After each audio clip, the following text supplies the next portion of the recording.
ఇప్పుడు మనం 2024వ సంవత్సరం సెప్టెంబర్ నెల 1వ తేదీ నుంచి 30వ తేదీ వరకు ద్వాదశ రాశుల్లో చివరి రాశి 12వ రాశి మీనరాశి వారి జ్యోతిష బలం ఎలా ఉందో గవ్వల శాస్త్ర ప్రకారం చూద్దామండి. భూత భవిష్యత్తు వర్ధమానం ఎలా ఉందో చూద్దామండి. ఈ గవ్వల శాస్త్రాన్ని చింతామణి శాస్త్రం అంటారు, లకోట ప్రశ్న శాస్త్రం అంటారు. 9 గవ్వలు 3 సార్లు వేసి వాటిని లెక్కబెట్టి వారి జ్యోతిష బలం ఎలా ఉందో ఈ వినాయక చవితి ఘడియలో సర్వ శుభ సౌఖ్యాలు కలగాలని మీనరాశి వారి జ్యోతిష బలం మీద చూద్దామండి.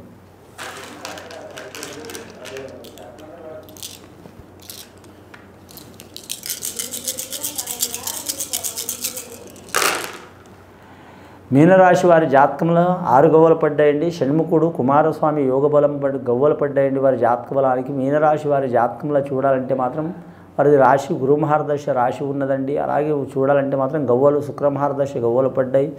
ముఖ్యంగా వీరికి చూడాలంటే మాత్రం ముందు చూస్తే నుయ్యి వెనక చూస్తే గొయ్యి అన్నట్టు ఉంటుందండి. నైట్ ఒకటి చేయాలనుకుంటారు, పొద్దున ఒకటి అవుతుంది. ఖచ్చితమైన పట్టుదల ఉంటుంది, అధికం ఉంటుంది వీరికి పట్టుదల. అలాగే పట్టిన పట్టు వదలరు. ఒక పని అనుకున్నారంటే అది జరిగేదాకా వదిలిపెట్టరు. కానీ మాత్రం ప్రతి పని వీరికి మాత్రం పరీక్ష పెట్టి అవుతుంది, కానీ సులువుగా మాత్రం జరిగే అవకాశం ఉండదండి. ఎంత ధనం వచ్చినా కానీ మంచినీళ్ళ లెక్క ఖర్చు అయ్యే అవకాశం ఉంటుందండి. కానీ ఈ కాలంలో మంచినీళ్ళు కూడా ఫ్రీగా వస్తలేవండి, డబ్బులు వేస్తూనే వస్తున్నాయి. అలాంటి యోగ బలం నడుస్తుంది వారి జాతక బలానికి. కానీ ముఖ్యంగా వీరి జాతక బలంలో చూడాలంటే మాత్రం వాహన విషయంలో జాగ్రత్తగా ఉండాలి. కుటుంబ బాధ్యతలు చాలా ఉంటాయి. కుటుంబ బాధ్యతలు అంటే తండ్రి దిక్కు వారి నుంచి చిక్కులు కానీ, తల్లి దిక్కు నుంచి వారి చిక్కులను కానీ, అన్నదమ్ముల నుంచి చిక్కులు కానీ, భార్య తరపు వారి నుంచి చిక్కులు కానీ, లేదా మాత్రం రక్త సంబంధికుల నుంచి చిక్కులు కానీ తప్ప వీరి జాతక బలానికి. అలాగే సంతానం నుంచి పెద్దల నుంచి సంతానానికి ఇబ్బందులు తప్పవండి. కానీ మాత్రం ముఖ్యంగా మాత్రం అన్నిటికంటే కుటుంబంలో ఉండే సమస్యలు అధికం ఉంటాయి వీరి జాతకానికి. వీరి జాతకానికి కాదు, ఎవరికైనా కుటుంబ సమస్యలకు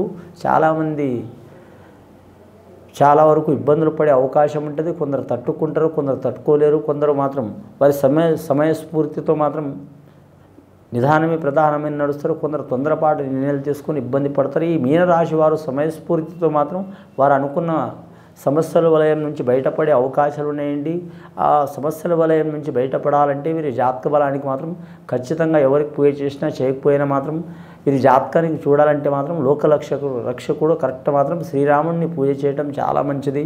వీలైతే భద్రాచలం శ్రీ సీతారామచంద్రుడిని దర్శనం చేయడం చాలా వరకు మంచిది వీరి పేరు మీద. అలాగే విహారయాత్రలు ఎక్కువ తిరిగే అవకాశం ఉన్నది వీరి పేరు మీద.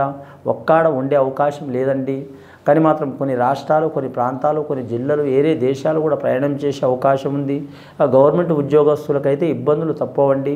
పై అధికారులతో మాటలు పడాల్సి వస్తుంది. అలాగే రాజకీయ రంగంలో ఉన్న వారికి మాత్రం అద్భుతమైన యోగ బలం ఉన్నది. కానీ మాత్రం అడగడుగున ఆటంకాలు ఉంటుంది. వీరికి రెస్ట్ అనేది ఉండదు వీరి జాతక బలానికి. కనీసం మనిషికి నిద్ర నుంచి 6 నుంచి 8 గంటలు ఉంటుందండి. కానీ మాత్రం వీరికి 4 నుంచి 5 గంటలు కూడా నిద్ర ఉండదండి. నిద్రానుభంగం ఉంటుంది. చాలా జాగ్రత్తగా ఉండాలి వీరి జాతక బలానికి.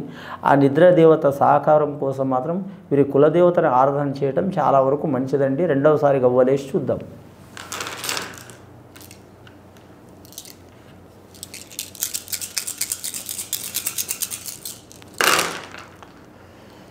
ముఖ్యంగా వీరి జాతకంలో చూడాలంటే 8 గవ్వలు పడ్డాయండి, 8 గవ్వలు పడ్డాయండి. 8వ సంఖ్య చాలా అత్యద్భుతమైన సంఖ్య అండి.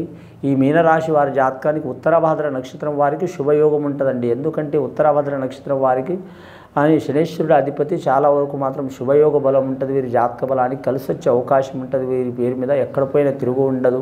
కానీ మాత్రం రేవతి నక్షత్రం వారికి మాత్రం లేనిపోని నిందలు, నీలాప నిందలు వచ్చే అవకాశాలు ఉంటాయండి. ముఖ్యంగా మాత్రం శనేశ్వరుడు అంటే చాలామంది భయపడతారు, కొందరు తిట్టుకుంటారు, కొందరు వెనకాడతారు. కానీ శనేశ్వరుడు ఇచ్చినంత అద్భుతమైన యోగం ఇవ్వరండి. ఒకప్పుడు అంటే రాచరికం నడిచేది, రాజుల కాలం నడిచేది.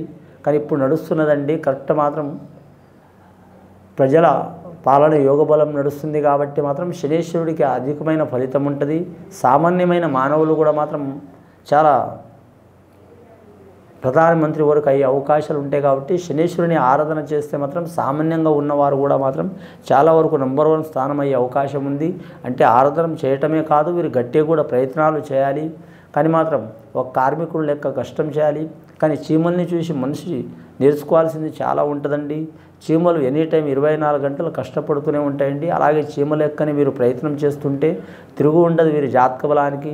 కానీ మాత్రం చీమలు పెట్టిన పుట్టని పాములు మింగేటోళ్ళు పాములు మింగినట్టు పాముల లెక్క మింగేటోళ్ళు కూడా వీరి మీద చాలామంది శత్రువులు ఉంటారు, పడరాని వాళ్ళు ఉంటారు, ఇబ్బందులు పెట్టేవారు ఉంటారు, ఈర్ష్య అసూయ ద్వేషం ఉన్నవారు కూడా ఉంటారు. కాబట్టి చాలా జాగ్రత్తలు పాటించాలి.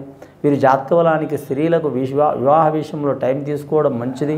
సంతాన విషయంలో కూడా కొద్దిగా జాగ్రత్త పాటించడం మంచిది. గర్భదోషాలు ఉండే అవకాశాలు ఉంటాయి. అలాగే మాత్రం సంతాన దోషాలు హాస్పిటల్ చిక్కులు ఉండే అవకాశాలు ఉంటాయి. ఆ చిక్కులు చికాకులు వెళ్ళిపోవడానికి మాత్రం వీరు మాత్రం ముఖ్యంగా రావి వృక్షం అలాగే వేప వృక్షం రెండు కలిసి ఉన్న కాడ మాత్రం పూజ చేయడం చాలా మంచిదండి.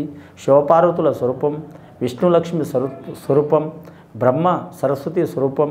కాబట్టి ఆ వృక్షాన్ని సందర్శనం చేసి మాత్రం సద్బ్రాహ్మణులు చెప్పినట్టు మాత్రం పూజ చేస్తే చాలా వరకు శుభ ఫలితాలు కలుగుతాయండి.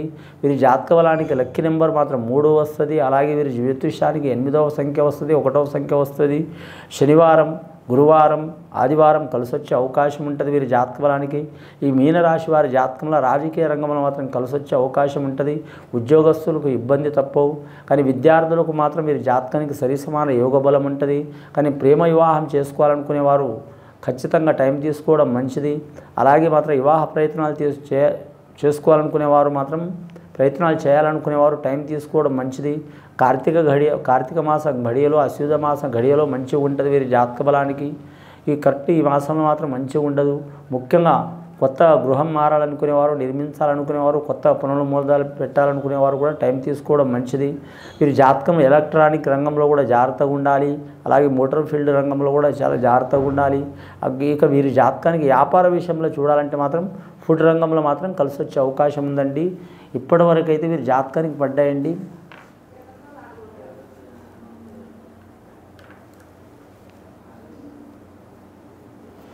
పద్నాలుగు గవ్వలు పడ్డాయండి. 3వసారి గవ్వలే చూద్దాం. మొదటిసారి 6 పడ్డాయి, తర్వాత 8 పడ్డాయి.